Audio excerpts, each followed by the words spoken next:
Hello students, now let's start with our next unit, unit number 9, which is coordination compounds. Coordination compounds, right? Coordination as the name suggests, इनको complex compounds भी बोलते हैं. As the name suggests, coordination माने वो compound जिनमें एक coordination bond type का कुछ bonding हो, जिसमें एक सेंट्रल मेटल हो जो कि कुछ ऐसी स्पीसीज से जुड़ा हो जो उसको इलेक्ट्रॉन डोनेट कर सके. For example K4 FeCN6, right. For example K3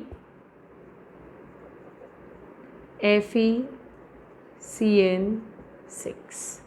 for example NiCO4 FeCO5. For example, CuNH3 SO4. For example, AgNH3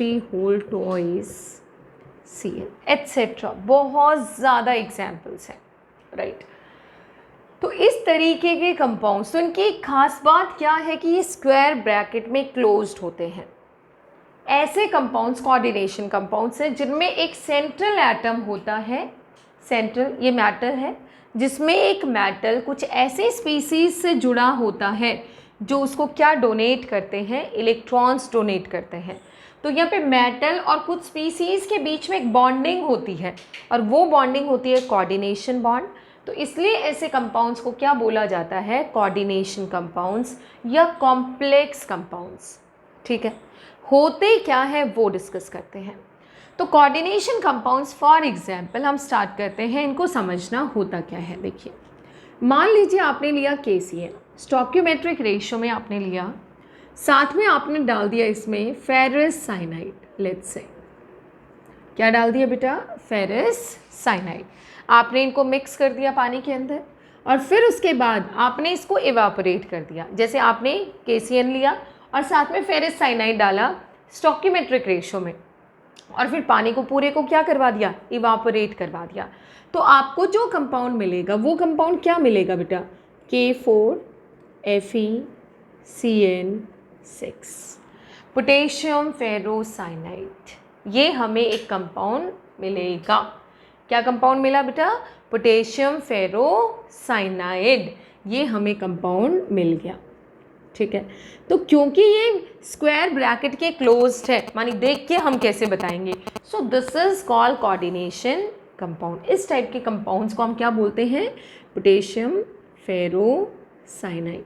ऐसे कंपाउंड्स को हम क्या बोलते हैं बेटा, कॉम्प्लेक्सेस या फिर कोऑर्डिनेशन कंपाउंड्स.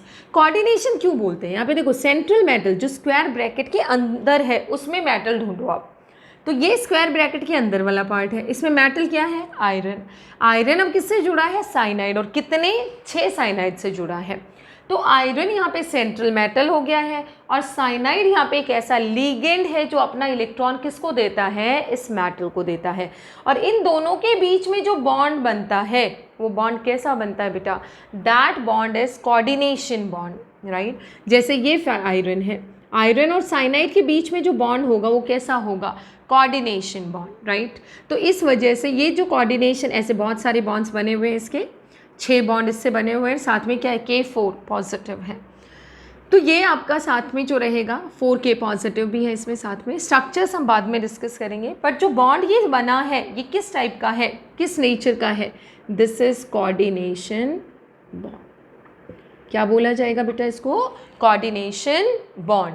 ये मेटल है आपका, सेंट्रल मेटल बोलते हैं इसको. और ये क्या है, लीगेंड बोलते हैं. जो डोनर होता है उसको लीगेंड बोलते हैं और जो एक्सेप्टर होता है उसको मेटल बोलते हैं. क्लियर हो गया. बाकी इसका नॉमेनक्लेचर, बहुत सारी चीज़ें आगे हम डिस्कस करेंगे. तो इस पूरे यूनिट में हम क्या पढ़ने वाले हैं, कोऑर्डिनेशन कंपाउंड्स क्या होते हैं, क्या होते हैं ये समझेंगे. उनका nomenclature, how can we name them. बहुत कॉम्प्लेक्सेस में आएंगे तो उनका नाम कैसे लिखते हैं वो हम सीखेंगे. उसके बाद उनका आइसोमेरिज्म क्या होता है, स्ट्रक्चरल आइसोमेरिज्म पढ़ेंगे उनका हम, स्पेशल आइसोमेरिज्म भी पढ़ेंगे। उसके बाद हम उनके स्ट्रक्चर्स पढ़ेंगे, मॉलिक्यूलर स्ट्रक्चर्स क्या होते हैं उनके मॉलिक्यूलर स्ट्रक्चर्स। तो मॉलिक्यूलर स्ट्रक्चर्स जब पढ़ेंगे हाइब्रिडाइजेशन वगैरह के बेसिस पे भी पढ़ेंगे उनकी ज्योमेट्री, और दूसरा एक और थ्योरी पढ़ेंगे CFSE, राइट। तो ये सारी चीज़ें हम इस यूनिट में डिस्कस करने वाले हैं। तो कोऑर्डिनेशन कंपाउंड्स की बात करें तो कहीं ना कहीं दो जस्ट आपने मॉलिक्यूल्स लेने हैं, सॉल्ट्स लेने हैं, दो या दो से ज़्यादा, उनको मिक्स करना है, इवापोरेट करवाना है, और हमें यहाँ पे एक सॉलिड जो सब्सटेंस मिलेगा वो क्या होगा, क्या बोला जाएगा उसको, कोऑर्डिनेशन कंपाउंड। इसकी खास बात क्या है, अगर हम इसको पानी में डिसॉल्व करते हैं, ये बन गया, सपोज करिए पानी इवापोरेट करके हमें ये सॉलिड स्टेट में मिल गया। अब अगर हम इसको फिर से पानी में डालते हैं तो ये ध्यान रखिएगा जो स्क्वायर ब्रैकेट के अंदर है वो वाला पार्ट बड़ा स्ट्रॉन्ग है, वो टूटता ही नहीं है। तो हमें यहाँ से क्या मिलेंगे, जो बाहर है वो वाला पार्ट सिर्फ आयनाइज होगा, 4K positive plus FeCN6 4 negative.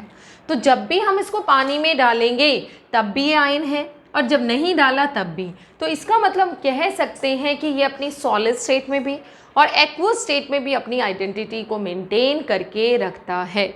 तो ऐसे कंपाउंड्स को क्या बोला जाता है बेटा, कोऑर्डिनेशन कंपाउंड्स, जिनमें एक मेटल किसी लिगेंड के से कोऑर्डिनेट बॉन्ड के थ्रू जुड़ा है, जहाँ पे लिगेंड डोनर है और मेटल एक्सेप्टर है। एक एग्जाम्पल और लेते हैं हम इसका, ये सारे आपको देख के कैसे पहचानना है, जहाँ भी स्क्वायर ब्रैकेट मिले समझ जाना वो क्या है, कोऑर्डिनेशन कंपाउंड या कॉम्प्लेक्स कंपाउंड है। एक एग्जाम्पल और हम लेते हैं इसका, वो एग्जाम्पल क्या है आपका कि हमने लिया सिल्वर क्लोराइड। हम सबको पता है कि सिल्वर क्लोराइड वाटर में ऑलमोस्ट इनसॉल्युबल ही है, बट अगर हम इसको डाल देते हैं NH3 में, जैसे कई बार क्वेश्चन पूछा जाता है AgCl is soluble in which of the following solvents, पहला H2O है, दूसरा HCl है, तीसरा NH3 है, और चौथा भी ऐसे करके एक सॉल्वेंट और मिल जाएगा। तो AgCl सबसे ज़्यादा सॉल्युबल किस में है बेटा, अमोनिया में सॉल्युबल है। क्यों है अमोनिया में, क्योंकि वो अमोनिया के साथ मिलके कोऑर्डिनेशन कंपाउंड बनाता है जो कि वाटर सॉल्युबल है।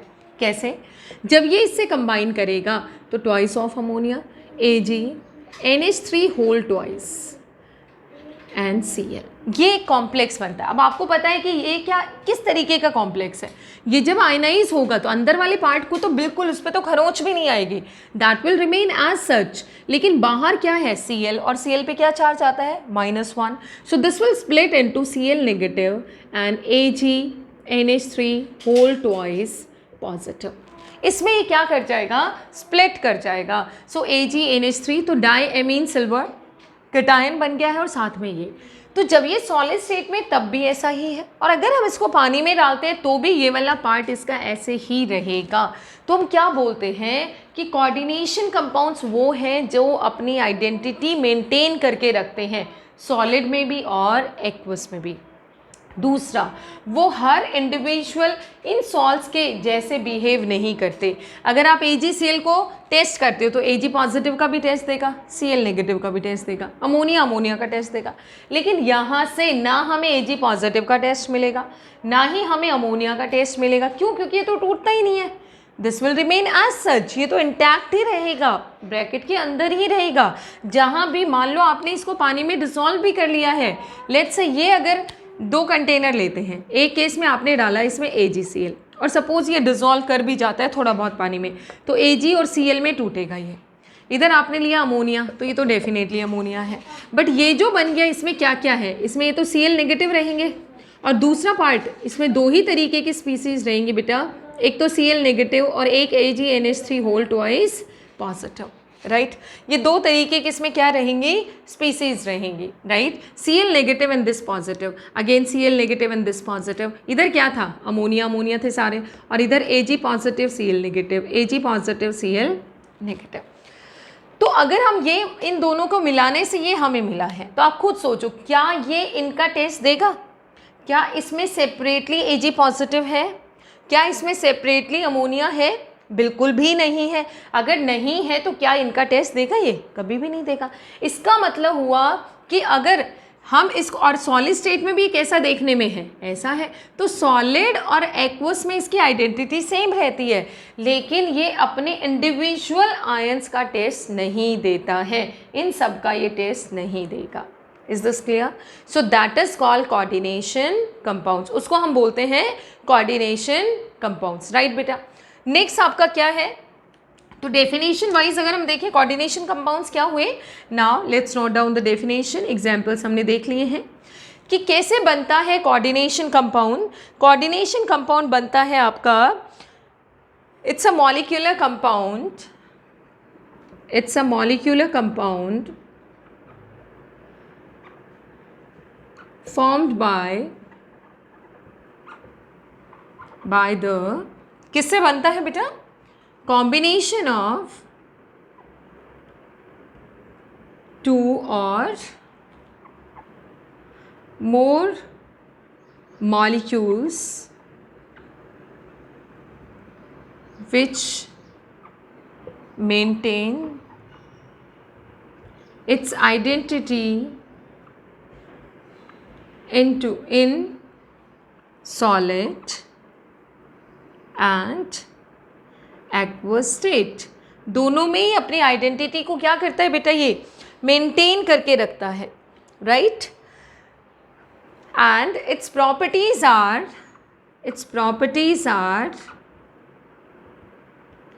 totally different from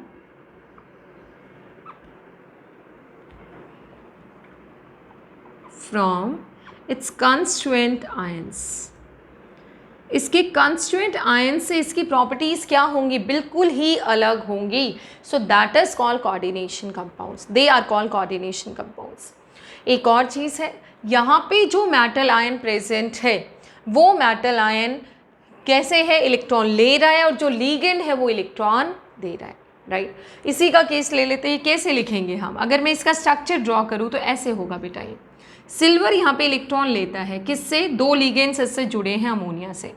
so this is a coordination bond, और वो भी जुड़े किस साइड से हैं, नाइट्रोजन पे लोन पेयर है, तो नाइट्रोजन के लोन पेयर से इलेक्ट्रॉन जा रहा है, यहाँ पे इसके लोन पेयर गया है। तो यहाँ पे इस पूरा का पूरा इस पे पॉजिटिव है और Cl पे क्या है, नेगेटिव। तो ये जो है आपका, ये क्या है बेटा, this is the coordination compound. अगर ये टूटेगा तो सिल्वर और अमोनिया अलग नहीं होंगे, they make a very strong sigma bond, बहुत स्ट्रॉन्ग सिग्मा बॉन्ड बनता है। लेकिन ये ध्यान रखिएगा, यहाँ पे जो इलेक्ट्रॉन लेता है ये metallic part, this is called central atom, इसको क्या बोला जाता है, सेंट्रल एटम। और जो इलेक्ट्रॉन डोनेट करता है उसको क्या बोला जाता है बेटा, लीगेंड। सेंट्रल एटम इलेक्ट्रॉन लेता है और लीगेंड इलेक्ट्रॉन देता है, ये इनकी खास बात रहेगी। लीगेंड जो इलेक्ट्रॉन डोनर है यानी कि जो लेविस बेस है, और सेंट्रल एटम जो इलेक्ट्रॉन एक्सेप्टर है यानी कि लेविस एसिड है। तो यहाँ पे जो इम्पॉर्टेंट चीज़ है आपसे पूछी जा सकती है वो क्या है, देखिए इम्पॉर्टेंट चीज़ क्या पूछा जा सकता है। जैसे मान लीजिए आपके पास कोई कॉम्प्लेक्स गिवन है, कॉम्प्लेक्स क्या है, let's say you are having this complex, let's say this is the complex, okay बेटा। और मान लीजिए ये कॉम्प्लेक्स है,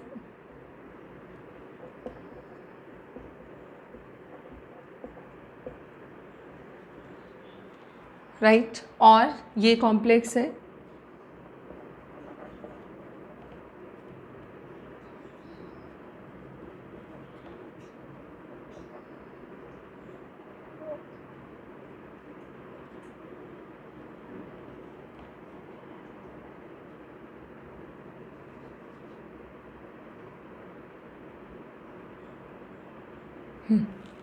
ये कॉम्प्लेक्स है, या मान लो इस तरीके का कॉम्प्लेक्स है, ये है सपोज करिए, अलग अलग केसेस हो, ए बी सी।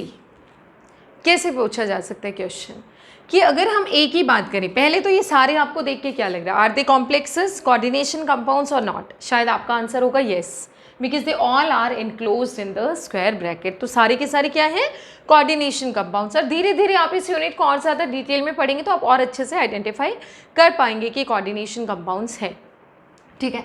अब हम देखते हैं कि मान लो ए के बारे में आपसे क्वेश्चन पूछा जाए, ए लिबरेट्स ए कौन कौन से आयंस के लिए पॉजिटिव टेस्ट देगा, ए कौन कौन से आयंस के लिए पॉजिटिव टेस्ट देगा, ये आपसे पूछा जाए तो आपको पता होना चाहिए कि इसको आयोनाइज कैसे करवाना है। अगर हम इसको पानी में डालते हैं बेटा, वाटर में एक्वा सॉल्यूशन अगर हम बनाते हैं, तो ये हमेशा ध्यान रखना कि जो चीज़ें स्क्वायर ब्रैकेट के अंदर हैं वो चीज़ें कभी भी बाहर नहीं आएंगी। जो चीज़ें स्क्वायर ब्रैकेट के अंदर हैं वो चीज़ें कभी भी बाहर नहीं आएंगी। सपोज आपसे पूछ लिया जाए which of the following will not give test for Cl negative, question आपका क्या है, which will not give positive test for the presence of Cl negative, कि कौन Cl नेगेटिव के प्रेजेंस के लिए टेस्ट नहीं देगा या कौन नहीं डिफाइन बताएगा कि उसमें Cl नेगेटिव नहीं है। तो इसके लिए आपको सबको आयनाइज करके देख के आना चाहिए। अगर हम इसको आयनाइज करते हैं तो देखो स्क्वायर ब्रैकेट के अंदर वाला पार्ट अंदर ही रहेगा और बाहर वाला पार्ट बाहर। ये क्या बनेगा बेटा, CO H2O5 एंड Cl, ये स्क्वायर ब्रैकेट के अंदर है। अब देखो चार्ज इस पर कितना आएगा, अब बाहर वाले पे चार्ज देखो, दिस इज सल्फेट, और सल्फेट पे क्या चार्ज होता है बेटा, 2 नेगेटिव, तो इस पर क्या आ गया 2 पॉजिटिव, 2 नेगेटिव 2 पॉजिटिव। तो ये दो आयंस यहाँ से मिलेंगे हमें। क्या हमें यहाँ से क्लोराइड आयन मिला, क्लोराइड आयन, ये मत सोचना कि इस ब्रैकेट के अंदर जो अंदर है वो बाहर कभी नहीं आएगा, ये ध्यान रखिएगा, जो अंदर है वो तो अंदर ही रहेगा। क्या इसके पास क्लोराइड आयन एज सच है, नहीं है, so this will not give the test for chloride ion. अब इसको देखते हैं बेटा, ये आयनाइज होके वाटर में डालने से क्या देगा, क्लोराइड इसके बाहर है, अंदर वाला ये है, तो अंदर वाला ब्रैकेट एज सच NH3 और क्योंकि 3 क्लोराइड है 3 Cl, तो 3 नेगेटिव तो 3 पॉजिटिव, राइट। इसको आयनाइज करवाते हैं, इसको आयनाइज करवाएंगे तो क्या मिलेगा बेटा, CO NH3 whole thrice H2O thrice, देखो 3 पॉजिटिव प्लस 3 Cl नेगेटिव। इसमें क्लोराइड है, इसमें क्लोराइड है, बट इसमें क्लोराइड नहीं है। जो क्लोरीन दिख रहा है वो अंदर है, बाहर नहीं है, और बाहर मतलब अंदर से बाहर कभी भी नहीं आता है, बट इसमें ऑलरेडी इट्स आउटसाइड, ये तो पहले ही बाहर है और इसमें भी पहले ही बाहर है। तो ये क्या हो गए बेटा आपके, इस तरीके का आपसे क्वेश्चन पूछा जा सकता है कि कौन किस में आयनाइज करेगा। ध्यान रखना, जो स्क्वायर ब्रैकेट के अंदर है वो अंदर ही रहेगा, वो कभी भी उसका टेस्ट नहीं देगा। ये आपको यहाँ से एक इम्पॉर्टेंट क्वेश्चन आपका पूछा जा सकता है। नेक्स्ट कुछ इम्पॉर्टेंट टर्म्स आपके देखिए, सम इम्पॉर्टेंट टर्म्स क्या क्या होते हैं। अगर मैं एक कॉम्प्लेक्स लिखती हूँ, let's say I have written this complex K4FeCN6, right बेटा, तो आपको आइडेंटिफाई करना आना चाहिए। देखो ये वाला जो पार्ट है, दिस आउटसाइड पार्ट, जो स्क्वायर ब्रैकेट के बाहर वाला पार्ट है, इसको बोलते हैं आयोनाइजेशन स्फीयर। इसको क्या बोलते हैं बेटा, आयोनाइजेशन स्फीयर। ध्यान रखना कौन सा होता है, this is outside square bracket, जो स्क्वायर ब्रैकेट के बाहर है उसको क्या बोलते हैं, आयोनाइजेशन स्फीयर। अब बच गया आपका ये दूसरा, जो स्क्वायर ब्रैकेट के अंदर है, इसको क्या बोलते हैं, इस वाले पार्ट को। ये ध्यान रखना बेटा, कई बार सीधा सीधा क्वेश्चन पूछा जाता है आपसे कि which is called ionisation sphere, क्या बोला जाता है, the part which is present outside the square bracket, इसके बाहर की तरफ, चाहे लेफ्ट में हो चाहे राइट में, वो क्या बोला जाएगा, आयोनाइजेशन स्फीयर। जैसे मैं एक और एग्जाम्पल ले लेती हूँ, मान लीजिए आपके पास इस तरीके की स्पीसीज़ है, CuNH3 होल 4 SO4। अब यहाँ पे आयोनाइजेशन स्फीयर क्या हुआ बेटा, now this one is ionisation sphere, ये भी क्या बोला जाएगा, आयोनाइजेशन स्फीयर। तो जो स्क्वायर ब्रैकेट के बाहर होगा वो क्या बोला जाएगा, आयोनाइजेशन स्फीयर। अब हम देखते हैं सेकंड केस को। सेकंड क्या है आपका, जो स्क्वायर ब्रैकेट के अंदर है इसको क्या बोला जाता है, this is called coordination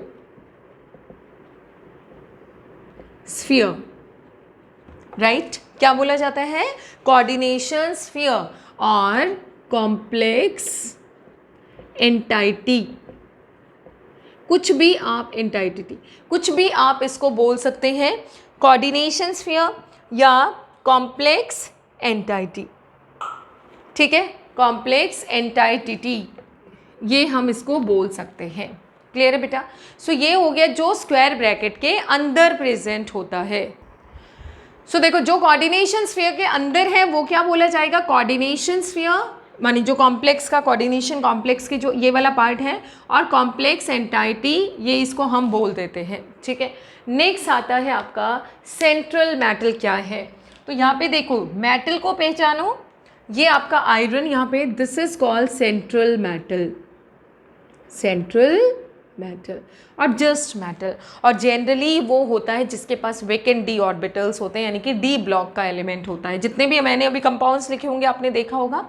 central metal हमेशा क्या होता है? इलेक्ट्रॉन एक्सेप्टर होता है बेटा, इलेक्ट्रॉन्स को एक्सेप्ट करता है, और जो एक्सेप्ट करता है वो क्या होता है? लेविस एसिड, उसको क्या बोलते हैं हम? Lewis acid.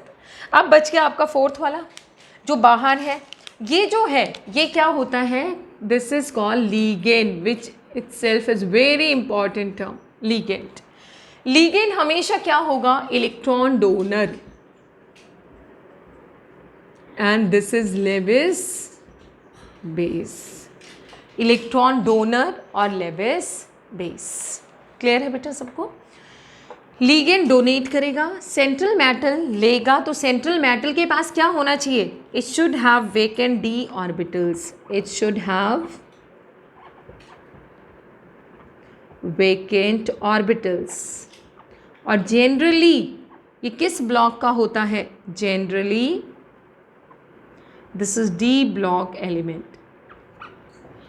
Although F block का भी हो सकता है, and sometimes this can be like magnesium etcetera, कुछ ऐसा भी एलिमेंट हो सकता है, एफ का भी हो सकता है, but most of the time ये कौन से ब्लॉक का होता है? डी ब्लॉक एलिमेंट होता है, मानी ट्रांजिशन एलिमेंट होता है most of the time. C N क्या है? लीगेंड है। लीगेंड हमेशा क्या होगा? इलेक्ट्रॉन डोनर होगा, मानी उसके पास इलेक्ट्रॉन्स होने चाहिए डोनेट करने के लिए। और देखो मेटल और लीगेंड के बीच में कौन सा बॉन्ड होता है बेटा? This is called coordination bond, coordination bond. In general हम लिख देते हैं सेंट्रल मेटल को M और लीगेंड को L, ठीक है।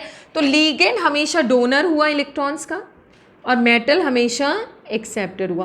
तो ये देखिए इनके बीच का कोऑर्डिनेशन बॉन्ड हुआ, लीगेंड टू मेटल, राइट बेटा? तो ये हुआ coordination, and that is the reason they are called coordination compounds. Okay, अब बात आती है 6 क्या है। यहाँ पे देखो, यहाँ पे अलग से 6 दिख रहा है, द 6, ये 6 इस पर्टिकुलर केस में है कोऑर्डिनेशन नंबर। इसको क्या बोला जाता है? Coordination number.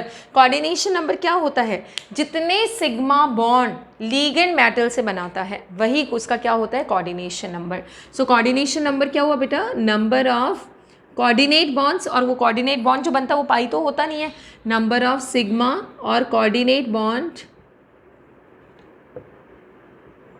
formed between metal and ligand, that is called coordination number। यानी कि मेटल को जितने लिगेंड्स ने घेरा होता है, जितने बॉन्ड्स से, नॉट लिगेंड, जितने बॉन्ड्स से घेरा होता है लिगेंड्स ने, वही उसका क्या होता है? कोऑर्डिनेशन नंबर होता है, राइट।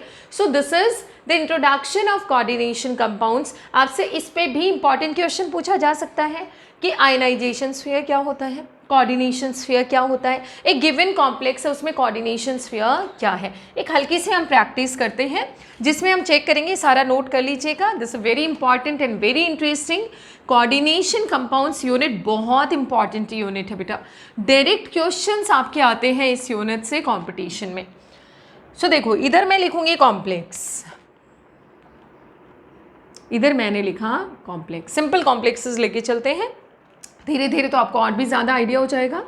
इधर हमने लिखा मेटल, उसमें जो मेटल प्रेजेंट है वो बताना है हमें। इधर हमने लिखा लीगेंड, उसमें जो लीगेंड प्रेजेंट है वो बताना है हमें। और इधर हमें बताना है उसका कोऑर्डिनेशन नंबर क्या है, ठीक है। Let's say our complex is AgNH3 whole twice Cl। दूसरा कॉम्प्लेक्स है NiCO4, ठीक है। तीसरा कॉम्प्लेक्स है आपका K3FeCN6 एंड सो ऑन, ऐसे करके बहुत सारे कॉम्प्लेक्सेस हैं। एक और एग्जांपल ले लेते हैं, लेट्स से COH2O6 Cl3। ठीक है, देखो ये सारे कॉम्प्लेक्सेस हैं। अब इसमें मुझे मेटल बताइए आप, इस मेटल सब में क्या है, यहाँ पे मेटल Ag, यहाँ पे निकल, यहाँ पे आयरन और यहाँ पे कोबाल्ट। तो मेटल लिख दें, क्या है यहाँ पे सिल्वर, यहाँ पे निकल। देखो इस वाले कॉम्प्लेक्स को ऐसे भी लिख सकते हैं ब्रैकेट में बंद भी, बट आप समझ जाना this is a coordination compound. यहाँ पे है आयरन और यहाँ पे है बेटा कोबाल्ट। ठीक है, नेक्स्ट हम चलते हैं लीगेंड क्या है। लीगेंड अगर हम यहाँ पे देखें तो NH3 अमोनिया, यहाँ पे क्या है CO कार्बन मोनोऑक्साइड, यहाँ पे साइनाइड CN और यहाँ पे H2O। ठीक है, अच्छा एक और आता है आपका, लेट्स से एक दो एग्जांपल्स मैं और ले लेती हूँ। मान लीजिए एक कॉम्प्लेक्स आपका है CO H2O3 NH3 and let's say Cl3। एक है मान लो CO H2O4 Cl2 और Cl H2O5 ले लेते हैं SO4। ठीक है, तो यहाँ पे मेटल क्या है बेटा कोबाल्ट और यहाँ पे भी क्या है कोबाल्ट। लास्ट कॉलम अब रख लेते हैं नेचर। नेचर लास्ट क्या रख देते हैं नेचर। नेचर का मतलब होमोलैप्टिक और हेट्रोलैप्टिक, दो टर्म हम डिस्कस करेंगे, होमोलैप्टिक एंड हेट्रोलैप्टिक। ये नेचर आपको पता होना चाहिए किस टाइप का है, बाकी चीज़ें पूरी करते हैं। इसमें कॉम्प्लेक्सेस देखो H2O भी है और NH3 भी है, H2O एंड NH3 लिगेंड्स, इसमें H2O एंड Cl। ठीक है, कोऑर्डिनेशन नंबर बताओ बेटा, सिल्वर कितने अमोनिया से, अमोनिया लिगेंड है, सिल्वर आपका सेंट्रल मेटल है, ध्यान से समझना। This is ionization sphere, this is coordination sphere, central metal silver है और आपका अमोनिया यहाँ पे NH3 जो है वो क्या है लिगेंड है। ठीक है, तो अगर हम देखें सिल्वर कितने लिगेंड से सराउंडेड है, 2 से, तो आपका कोऑर्डिनेशन नंबर यहाँ पे क्या आ गया 2। यहाँ पे कितना है 4, यहाँ पे क्या है 6, यहाँ पे क्या है 6, यहाँ पे भी देखो 3 + 3 6, यहाँ पे भी क्या है 6। यानी कि हम कह सकते हैं निकेल का कोऑर्डिनेशन नंबर कितना है बेटा 4, सिल्वर का कितना है 2, आयरन का कितना है 6, कोबाल्ट का भी कितना है 6। अब 2 टर्म नए आपके लिए हैं, one is homoleptic and one is heteroleptic. Homoleptic की अगर बात करें तो होमोलैप्टिक वो होता है जिसमें एक जैसे लिगेंड्स हो। होमोलैप्टिक का मतलब क्या है बेटा, होमोलैप्टिक वो कॉम्प्लेक्सेस होते हैं जिनमें लिगेंड सेम हो, हैविंग ओनली वन लिगेंड।